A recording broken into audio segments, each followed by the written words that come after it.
ஹரே கிருஷ்ணா. ஓம் நமோ பகவத்தே வாசுதேவாய.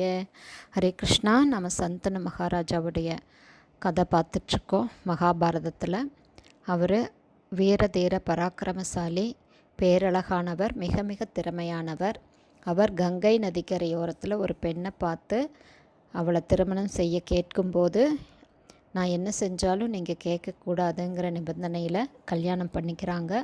அது முடிஞ்சு அழகான ஒரு குழந்தைகள் பிறக்குது. அந்த குழந்தையை எடுத்துகிட்டு வந்து அந்த பெண் கங்கையில் போடுறாங்க. அப்படியே அந்த பெண் கங்கையில் போட்டதையும் அவருடைய மனசு சுக்குநூறாக போகுது. எதிர்கால இளவரசன், ஹஸ்தினாபுரத்தை ஆளக்கூடிய தன்னுடைய வாரிசு இப்படி வந்து ஈவிரக்கம் இல்லாமல் இந்த பெண் கங்கையில் போடுறாங்களேன்னு நினச்சிட்டு அவரால் எதுவும் சொல்ல முடியல. ஏன்னா நிபந்தனை.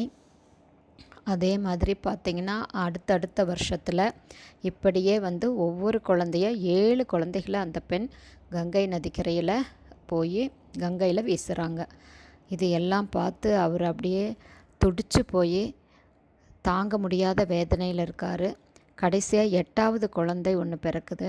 அதுவும் ஆண் குழந்தை. அதையும் எடுத்துகிட்டு போய் கங்கையில் வீசும்போது அதை தாங்க முடியாமல் கங்காதேவியை தடுத்து, தயவு செஞ்சு இந்த ஒரு குழந்தையாவது என்கிட்ட விட்டுடு, என்னால் உன்னுடைய கொடூரத்தன்மையை பார்க்க முடியல, என்னுடைய வாரிசுகள் அத்தனையுமே என் கண் முன்னாலேயே நீ வந்து கங்கையில் போடுற அப்படின்னு கண்ணீர் விட்டு கதறி அலறாரு.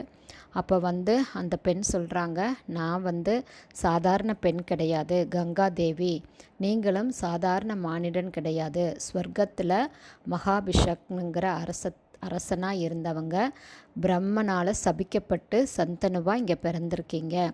இந்த 8 பேருமே சாதாரண மனிதர்கள் கிடையாது.